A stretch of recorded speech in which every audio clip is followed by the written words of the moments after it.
감사합니다. 모든 것 주님 베풀어 주신 은혜입니다. 이 시간을 통해서 더 주님 바라보게 하시고 하나님의 예비하심과 인도하심 바라보며 올 한 해 예수님과 함께 꿈꾸고 소망하는 것들이 다 이루어질 수 있도록 인도하여 주옵소서. 마음과 생각을 지켜주시고 우울하거나 눌리지 않게 하시고 날마다 기쁨이 넘치는 귀한 삶이 되게 없어서 예수님의 이름으로 기도했습니다. 아멘.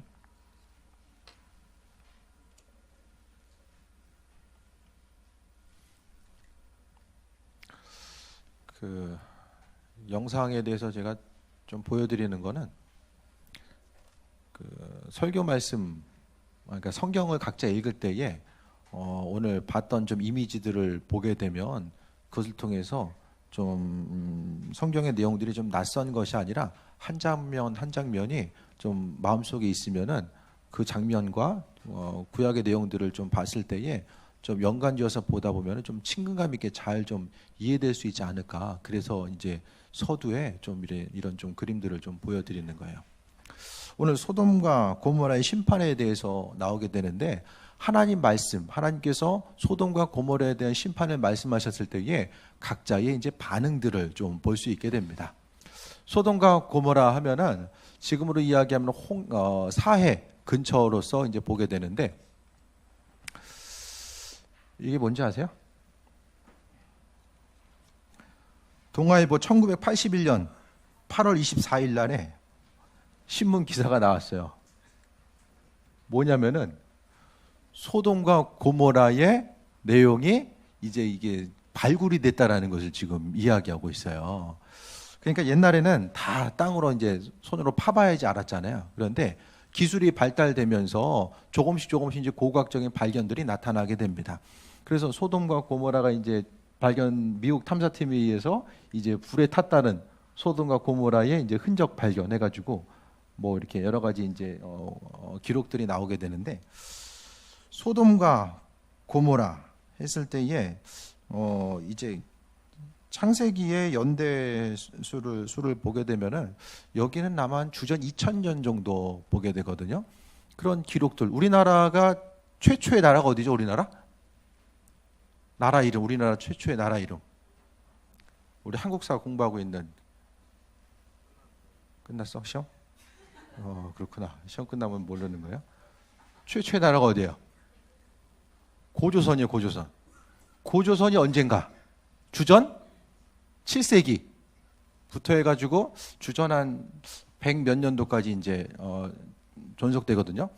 근데 우리나라는 역사적인 이런 기록들 발견하기가 상당히 힘들어요. 왜? 비바람 때문에. 그런데 이 고대근동이라면 중동 지역을 이야기하는데요. 중동에서 보게 되면은 자료들이 상당히 많이 남아 있어요. 토판에 대한 기록. 그 세계 어떤 것보다도 기록들이 제일 많이 남아 있는 곳이 바로 중동입니다. 그래서 역사적인 발굴을 통해서 토판의 기록을 하면은 뭐가 되냐면은 습하지 않고 비가 오지 않기 때문에 그대로 잘만 묻혀 있으면은 언젠가는 발굴이 돼요. 그래서 지금 계속해서 이런 역사적인 발굴을 통해서 성경의 기록들을 보완하고 기록해서 이제 발전시켜 나아가는 이런 일들이 계속해서 이제 나타나고 있음을 또 우리가 보게 됩니다. 그 말씀의 기록들 순간순간 우리가 봤을 때에 하나님의 일은 지금도 계속되고 또 역사를 통해서 하나님 역사의 줄기 가운데 함께 하심을 보게 되거든요. 북왕국을 지난번에 말씀드렸던 것처럼 북이스라엘을 멸망시켰던 아시리아가 신화와 전설인 줄 알았어요. 그런데 발굴이 됩니다. 18세기 말인가 19세기 초반에 아시리아가 발굴이 돼요. 그래서 이 기록을 통해서 성경에 나와 있었던 아시리아라는 나라가 있었구나. 그것이 이제 사실적으로 우리가 이제 알게 되어서 조금씩 이제 성서의 기록들 또 이제 조금 더 내려오게 되면은 다윗과 솔로몬 또 사울 시대가 주전 1000년 정도로 보게 되거든요. 그러니까 그런 그 발굴 자체가 조금씩 이루어지면서 성경에 대해서 이제 보완해 나가는 이런 과정들이 보게 됩니다. 그래서 이제 지구상 그 어떤 자료, 고대 근동에 있어서의 나라가 이루어진 것, 나라가 성립된 것은 한 주전 3000년, 대략적으로 이제 조금 더 많이 자료를 발견할 수 있는 것 주전 3000년이거든요. 주전 3000년 하면 뭐 지금 얼마예요? 5000년인데요. 그게 발굴이 돼요. 사람에게 주고 받았었던 그 세밀한 영수증부터 시작해가지고 위대한 그 기록들 자체, 문학 작품으로 볼 수 있는 이런 기록들 자체가 계속해서 이제 발굴이 되고 있습니다. 소돔과 고모라 하면은 사해 주변에 가지고 여기가 이제 소돔 고모라로 이제 보여지게 됩니다. 지금 보면은 이렇게 남아 있어요. 그 당시에 보면은 성경에 기록되어 보면은 소돔과 고모라가 물이 있고 사람들이 살기 좋은 어떤 환경적인 것들이 갖춰져 있었던 것으로 이제 성경을 보게 되는데, 처음에 소돔과 고모라가 처음부터 요 모양이었으면은 롯이 여기 안 갔을 거예요. 오늘 성경 본문을 통해서도 보게 되면 천사를 통해서 하나님이 산으로 올라가라 했더니 산으로 막상 올라가면 어떻게 돼요? 가다가 죽는 거 아니야? 걱정도 있었겠지만 산에 가서 뭐 먹고 살아요. 그 습성 자체가 계속해서 남아있었던 것 같아요. 그래서 산에 가면 우리 죽을 것 같으니까 조금만 앞에 가서 여기 있으면 안 될까요? 나중에 이제 하나님께 이제 이야기하는 모습을 보게 되잖아요. 지금 보면 이제 다 이제 사막화가 되어 있습니다. 사막처럼 이렇게 이제 길은 나 있는데 보게 되면은 이제 어떤 그 문명이 있었던 그런 배경들 자체가 이제 발굴을 통해서 계속해서 발굴은 이제 되고 있죠. 우리가 이제 성경의 기록 자체, 이제 고고학자들은 계속해서 성경에 있는 기록들을 어떤 이 발견을 통해서 이 사실에 대해서 좀 바라보고 증명하고자 이제 힘쓰는 이런 그 중심을 이루는 분들이 있어요. 그래서 이런 발견들을 통해서 이제 성서가 계속해서 이제 보여지고 발굴되고 하는 이런 과정들이 나타나게 됩니다. 하나님 말씀에 대해서 생각했을 때에 우리가 이제 천사를 통해서 하나님 말씀하시죠. 12절 보겠습니다. 19장 12절. 그 사람들이 롯에게 이르되 이 외에 내게 속한 자가 있느냐? 내 자녀나 사회들 중에 성중에 내게 속한 자들을 다 성 밖으로 이끌어내라. 그러니까 하나님은 하나님의 일들을 이루시기 전에 그분의 백성들을 버리지 아니하시고 구원하시고자 또 마음먹으시고 인도하시는 것을 보게 돼요. 세상에 정말 힘들고 어려운 시기, 또 세상을 바라봤을 때 소망을 발견하기 힘들고 날마다 힘들고 어려운 소식만 계속해서 다가오는 이때에, 하지만 그 가운데서 우리가 희망을 발견하고 나아갈 수 있는 것은 하나님의 뜻과 인도하심과 예비하심이 우리의 심령 가운데 함께하기 때문에 그렇게 됨을 또 볼 수 있게 됩니다. 하나님께서 소돔과 고모라를 왜 멸망시키기로 하셨나? 13절에 보면 그들에 대한 부르짖음이 여호와 앞에 크므로 여호와께서 이곳을 멸하시려고 우리를 보내셨나이다. 우리가 멸하리이다. 소돔과 고모라를 멸망시켜달라고 누가 기도했다라는 게 아니에요. 지금으로 이야기하면 억압의 소리, 사람들의 죄된 소리, 또 그 힘을 가진 자가 힘없는 사람을 억누르는 그 소리들, 이 소리들이 하나님 앞에 들린 거예요.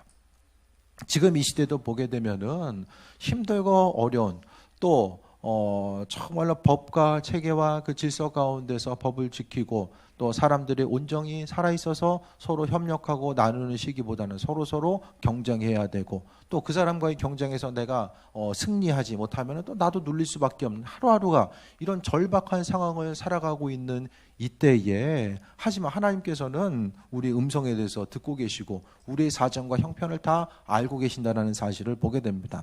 소돔과 고모라의 죄악 가운데 앞에 보면은 이제 나오는데요. 그 죄, 사회에 있어서의 죄의 척도를 동성애로 봅니다. 동성애가 만연해 있고 그것에 대해서 전혀 죄책감이나 어떤 다른 감정을 갖지 못한 이런 상태, 그러니까 죄가 계속해서 만연해 있고 선과 악이 불분명한 상태. 이전에는 계속 말씀드리지만 선과 악이 분명하게 나눠졌어요. 부모님들이 가르칠 때도 이것은 선한 거야, 이것은 악한 거야, 이것을 분명하게 나눠서 설명해 주는 그런 시대가 있었어요. 근데 점점 더 시대가 빨리 변하게 되고 법 질서 체계도 시대가 변해가는 것을 따라가기를 버거워하는 시대가 지금의 모습입니다. 그 가운데서 이 빠르게 변해가는 이 시대 가운데서 선과 악이 무엇인지를 더 깨달아 알기 힘든 시기가 바로 이 시간, 이 시대가 되어버렸다는 것을 보게 됩니다. 기존 세대들은 그럭저럭 어떻게 이제 살면 돼요.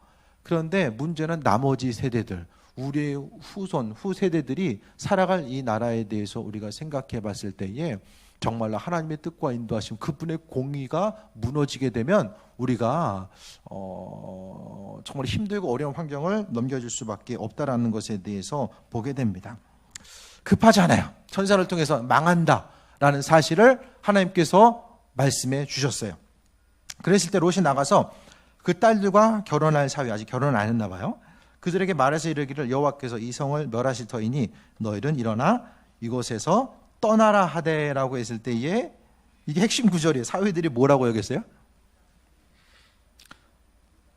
크게 했습니다. 뭐라고요?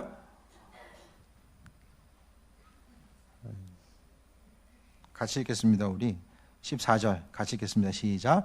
롯이 나가서 그 딸들과 결혼할 사이들에게 말하 이르기를 여호와께서 이 성을 멸하실 터이니 너희는 일어나 이 성에서 떠나라 하되 그의 사위들은 농담으로 여겼더라. 하나님 말씀을 농담으로 여겼어요. 하나님은 지금 어떻게 말씀하세요? 계속 말씀드리지만은 큐티할 때 하나님께서 분명히 우리가 성경 큐티 내용에 대해서 이해하는 것을 우리는 넘어서서 그 말씀을 통한 우리 자신에게 주시는 뜻과 인도하심, 내 마음의 감동으로 주시는 것들이 무엇인지 그거를 발견할 수 있어야 돼요. 또 설교 말씀을 통해서 내게 깨닫게 하시는 거, 또 말씀을 통해 나눔과 교제를 통해서 내게 주시는 거, 내게 꼭 필요한 말씀을 셀 모임이나 또 믿음의 교제를 통해서 그 사람을 통해서 내게 주세요. 다윗이 죄를 깨닫지 못했을 때에 나단이나 갓선자들을 통해서 이야기했던 것처럼 다른 누군가를 통해서 우리에게 말씀해 주시고 또 목회자의 믿음의 권면을 통해서 분명하게 하나님은 그분의 뜻에 대해서 말씀해 주십니다. 우리의 사고와 생각, 하나님은 지금도 그분의 뜻을 내게 말씀하신다라는 그 사실, 그것에 대한 분명한 믿음에 대해서 갖고 있고 주변에 대해서 하나님 말씀에 대해 전하고자 했을 때에 농담으로 여긴 것은 중요하게 여기지 않은 거죠. 그러니까 이 시대에도 우리가 말씀에 대한 우리의 반응 자체에 대해 생각했을 때에 그 말씀대로 움직이지 않고 말씀대로 지키지 않았을 때 그것을 농담으로 여긴 거야. 영어 성경에는 조크로 받아들여야 돼, 조크. 근데 그걸 떠나서 원어에서 보면은 뭐냐면은 오히려 무시한 거야. 장인을 무시하는 시대. 죄가 만연해 있다 보니까 가족 공동체 간에 반드시 지켜야 될 규범들 자체가 무너진 거예요. 그래서 장인 롯이 이거 하나님께서 멸망한다라고 이야기하니까 사위가 뭐라고요? 오히려 아니 무슨 때가 어느 때인데 지금 멸망한다고 그럽니까? 어떤 멸망의 징조가 있었던 게 아니거든요. 그러니까 멸망한다라고 하니까 농담으로 여기고 오히려 장인에 대해서 핀잔하는. 예를 들어서 이제 신앙생활 열심히 하는 부모님이 교회 안 다니는 자녀를 통해서 어떤 문제가 있을 때 너 교회 안 다녀서 그래. 그 얘기하면 자녀들의 반응은 어때요? 그게 어디냐고, 요즘 시대에 교회 안 간다고 이런 일이 이렇게 발생하냐. 그 이미지가 바로 오늘 성경에 나와 있는 그 이미지예요. 물론 100% 다 교회 안 가서 그런 건 아닐 거예요. 하지만은 하나님께서 분명하게, 하나님 아주 세밀하시거든요. 계획하시고 세밀하게 움직이시거든요. 그러니까 그 일들 가운데서 부모님의 입을 통해서 하나님께서 마음의 감동과 어떤 것을 주시기 때문에 얘기하겠죠. 그냥 뜬금없이 모든 것을 다 교회 안 가기 때문에 그런다? 그게 아닐 거예요. 오늘 본문의 시대에 대해 생각했을 때 농담으로 여겼어요. 기독교 역사를 통해 보게 되면 고대 문명의 중심지는 바로 이제 우리가 봤던 고대 근동, 유프라테스 강과 티그리스 강이 있던 그 메소포타미아가 바로 이제 유프라테스 강과 티그리스 강 사이에 있거든요. 두 개의 강을 끼고 있었기 때문에 거기가 문명의 중심지가 돼요. 근데 문명은 거기서 이제 발전되게 되는데 역사 가운데서 조금 더 큰 발전을 이뤘던 것은 어떻게 되냐면은 교회의 발전했던 그 부분과 맥락을 같이 해서 움직이게 됩니다. 그리스 로마 문화가 이제 계속해서 꽃을 피우게 되고 그것이 이제 유럽으로 넘어가서 영국과 프랑스 나머지 국가들. 그러니까 그리스 로마가 그들이 그리스 로마가 바탕이 됐긴 했지만은 로마가 조금 더 발전적으로 나아갈 수 있었던 것은 기독교를 받아들이고 그 다음에 프랑스나 영국은 미개한 나라였어요. 그 미개한 나라가 어떻게 됐냐면은 하나님 말씀에 대해서 받아들이면서 해야 될 것과 하지 말아야 될 것들 이들이 분간하게 됩니다. 그래서 미개한 이들이 다시 한번 삶에 있어서의 어떤 문명을 가지고 나아갈 수 있는 이런 존재들로 변화된 거예요. 뭐 사람을 잡아먹는 게 아프리카만 있었던 게 아니에요. 그런 현상들이 그들은 말씀을 통해 구별되게 되고 또 학교가 세워진 거, 글자를 사용한 거, 이것은 다 성경을 배우고 듣고 읽기 위해서 이와 같은 일들이 나타나게 됩니다. 자연과학 모든 것들도 성경을 통해서 연구하고 바라보다 보니까 이와 같은 일들이 나타난 거예요. 그래서 그리스와 로마, 영국, 그 다음에 프랑스, 독일, 그 이후에 미국, 또 대한민국으로 나아갔던 이런 순간순간들을 보게 되면은 사람들이 배움이 없고 지식이 없는 사람들이 아니었어요. 뉴턴에 대해서 이야기했을 때에 만유 인력의 법칙에 대해서 이야기했을 때 그가 말씀을 통해서 아버지의 뜻이 하늘에서 같이 땅에서도 이루어지리다라는 이 성경 말씀 구절을 통해서 그러면은 하늘에서의 물리의 법칙과 지구에서 법칙이 동일하게 좀 작동되지 않을까? 그것에 대해서 바라보면서 이제 이런 법칙들을 발견하게 됩니다. 그러니까 부모 세대가 또 기성 세대 또 기독교 역사 가운데서 그들이 하나님 말씀에 대해서 언급하고 전하고 있던 것은 못 배우고 미개해서가 아니라 그 말씀 속에 능력이 있고 그 말씀을 통해서 살아계신 하나님에 대해서 발견했기 때문에 그와 같은 그 행동이 나올 수 있었다는 것을 보게 됩니다. 그러니까 이 땅에 왔었던 초기 선교사님들 말씀드리잖아요. 이 땅에서 선교사로 왔었던 1900년대, 1800년대 후반, 1900년대 초반에 이 땅에서 말씀을 전했던 수많은 선교사님들은 배움에 있어서는 최상위 레벨에 있었던 그들이 복음에 대해서 깨달아고 그 말씀을 전하기 위해서 이 땅에 온 거예요.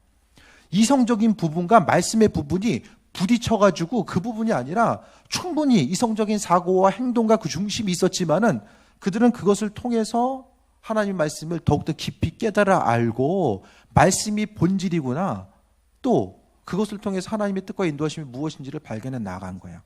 지금도 마찬가지입니다.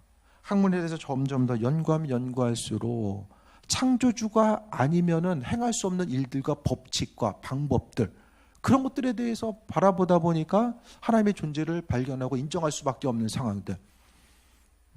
기독교 역사 가운데 수많은 것들은 바로 교회 공동체를 통해서 하나님 말씀에 전념했던 이들을 통해서 지금까지 내려오게 됐다는 것을 우리가 보게 됩니다. 중심은 하나님 말씀을 농담으로 여긴 것이 아니라 하나님은 그분의 뜻과 인도하심을 우리에게 지금도 비춰주고 있다는 것에 대해서 우리가 보게 됩니다. 말씀 누가복음 11장 28절 보겠습니다. 시작. 예수께서 이르시되 오히려 하나님의 말씀을 듣고 지키는 자가 복이 있느니라 하시니라. 말씀 자체가 우리에게 복이에요. 무엇을 어떻게 살아가야 될지를 점점 발견하기 힘든 시대가 바로 지금의 모습이에요. 뭘 해야 되지? 자녀들은 커서 어떤 직업을 선택하고 어떻게 나아가야 되지? 우리 애들 중 한 명은 나중에 택배기사 한다고 했는데 아직까지 뭐 생각하는지 모르겠어요. 어쨌든 뭐든지 열심히 하면 뭐 되잖아요. 그러니까 자녀들 뭘 해야 될까? 드론으로 대체되려나? 그래도 좀 필요할 것 같아요. 네. 뭘 해야 될지를 몰라요. 인공지능이 이제 계속해서 이제 올라가게 되면은 고민에 대해서 이제 인공지능에 대해서 이제 물어보고 답을 얻다 보면은 지금이 어려운 문제 있을 때 이제 목사님 찾아오고 하는데 인공지능 틀어놓고 나 이 문제 있는데 어떻게 할까? 그거 얘기하면서 이제 답을 찾는 시대가 될 수도 있어요. 왜? 익명성이 보장이 되잖아요. 네. 방대한 데이터. 이 사람은 이랬었는데 이렇게 해결하되더라. 이런 데이터를 가지고 얘기를 해줘. 얼마나 편리해.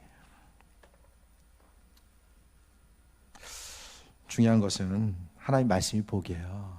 말씀대로 살아가는 거 세상적인 방법 가운데 봤을 때 조금 뒤처져 보이고 어려움이 있어도 우리 그게 중심이 아니거든요.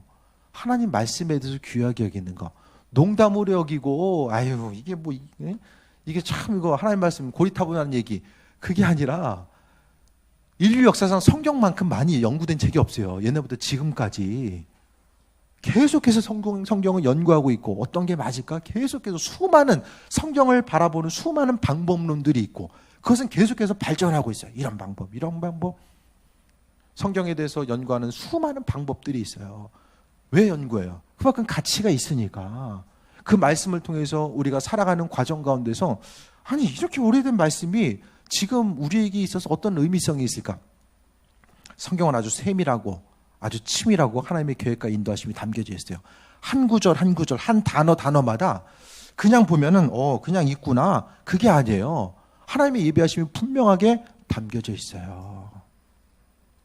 성경의 모순적인 내용도 많이 나오잖아요. 성경의 모순. 예를 들어서 이제 야곱의 자녀들이, 형제들이 이제 요셉을 팔아넘기잖아요. 요셉을 팔고 나서 요셉이 몰래 그 안에다가 이제 자신의 물건을 이제 집어넣잖아요. 그랬을 때 발견하는 시기가, 집으로 돌아오는 시기가 나오고, 또 야곱이 있는 집에 돌아오는 시기, 이제 똑같은 상황인데 두 가지가 나와요. 다윗의 예를 보게 되면은, 다윗이 사울을 만났을 때가 골리앗 앞에 섰을 때인가, 아니면은 사울이 악신에 들려가지고 처음에 어떻게 해요? 그가 악기를 연주했을 때에 악신이 잠잠하잖아요. 배치된 상황을 성경은 다 놓고 있어요. 왜 그럴까요? 나름대로의 다 뜻이 있어요. 하나님의 뜻과 인도하심이 다 있다라니까요. 성경을 보는 것은 이 성경이 과학적으로 맞느냐 안 맞느냐, 그걸 중심이 아니라 이 성경을 통한 하나님의 뜻과 인도하심, 이 시대를 살아가고 있는 우리들에게 그분께서 전하고자 하시는 것이 무엇인지에 대해서 깨달아 알게끔 하시고자 하는 뜻이 있는 거예요. 그러니까 말씀은 지혜이고, 지금 역사상, 인류 역사상 우리가 생각했을 때에 고대 근동에 있어서의 3,000년이 넘는 역사적인 그 배경과 지혜와 지식과 그 풍성함이 성경에 담겨져 있고, 이 성경 내용은 우리가 이 시대를 살아감에 있어서 말씀, 마음의 중심으로 두기 전혀 부족하지 않는 것이 바로 말씀의 내용입니다. 15절에 동틀 때 천사가 롯을 재촉하이르되 여기 있는 내 아내와 두 딸을 이끌어내라. 이 성의 죄악 중에 함께 멸망할까 하노라. 16절에 그러나 롯이 지체하매 그 사람들이 롯의 손과 그 아내의 손과 두 딸의 손을 잡아 인도하여 성 밖에 두니 여호와께서 그에게 자비를 더하심이었더라. 사위들은 처음에 어떻게 했어요? 농담으로 여겼어요. 롯은 막상 떠날 거 생각하니까 망설였어요. 첫 번째 반응은 장인을 향해서 조롱하는 것처럼, 아니 지금 때가 어느 때인데 여기보다 더 좋은 데가 어디 있다고 갑자기 멀쩡하던 성읍이 멸망한다라고 하니까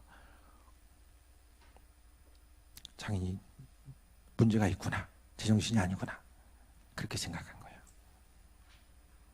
롯은 막상 떠날 거 생각하니까 그 사위하고 주변에 있는 사람들 놓고 가려니까 머뭇거린 거야. 하나님 말씀이 전해졌을 때 좀 부담스러울 때가 있잖아요. 그러니까 머뭇거리는 거예요. 말씀에 대한 태도, 농담으로 여기는 건 안 듣는 거죠. 아예 안 듣는 사람. 장난으로 여기고, 에이, 이 시대에 그게 말씀이고 나랑 무슨 소용이 있겠어. 이 최첨단 시대에, 뭐 3,000년, 4,000년 전의 역사적인 이 기록, 그걸로 받아들이는 거죠. 또 하나가 지체하는 거. 대부분의 사람들이 지체해요. 말씀에 대해서 잊어버리고 지체해요. 제가 그 하나님께서 주신 마음이 감동이 있을 때에 이렇게 말씀해드리거든요. 근데 이것이 하나님 주신 것이라는 사실에 대해서 하나 더 확증하는 게 뭐냐면은, 제가 기억력이 좀 안 좋아요. 좋은 사람 깨워야 돼. 기억력이 잘 안 좋아요. 그래서 지난 거 제가 기억을 못 하거든요. 그런데 마음으로 주께서 주신 것들은 대했을 때에 기억나게 하세요. 그건 기억이 나요. 그걸 통해서 한 번 더 제가 이게 주님 주신 거구나. 갑자기 필요할 때 또 기억나게 하시는 거예요. 모든 거 다 제가 기억력이 좋아가지고 기억했으면은 그 의식을 못했을 텐데 순간적으로 주님 주시는 거구나. 이거 주님 주시는 거였구나. 그걸 한 번 더 돌아볼 때가 있거든요. 여러분 인생 가운데 하나님 말씀, 내 육신의 소욕, 사람의 본성은 내가 바라고 원하는 대로 살기 때문에 그 말씀대로 살기가 머뭇거려져요.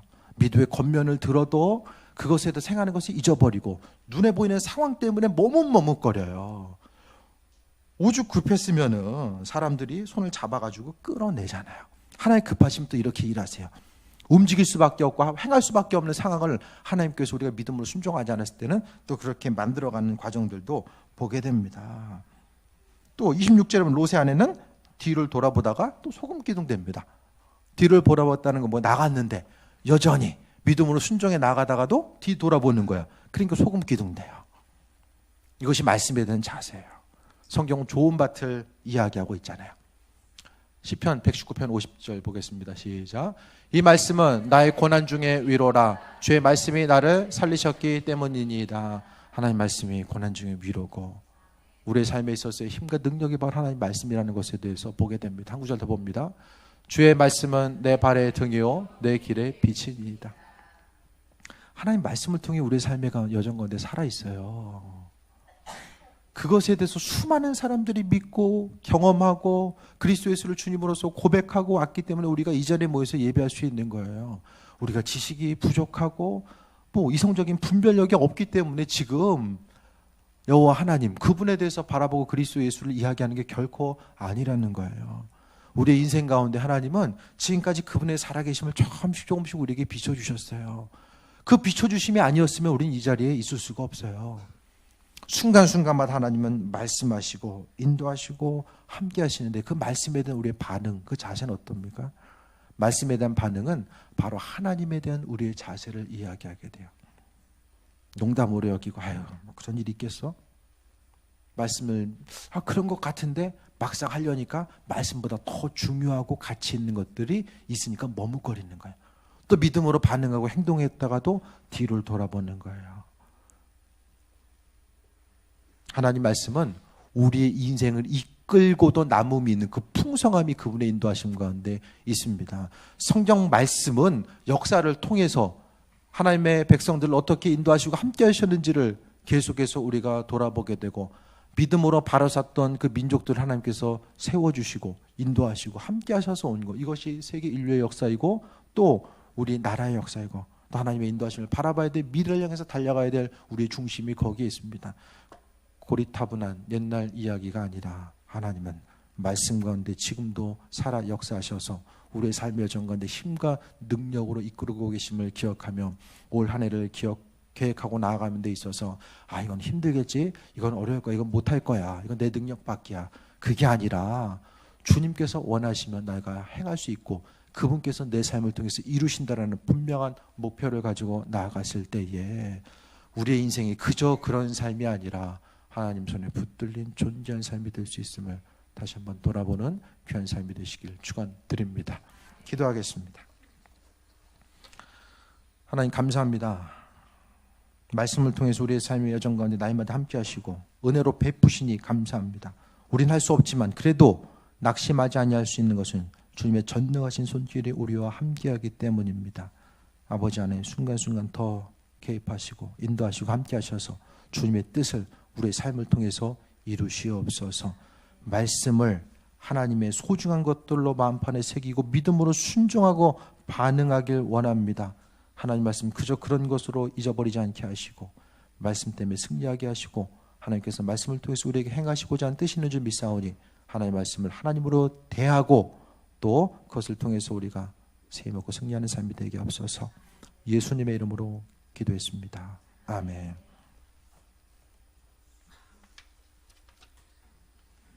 478장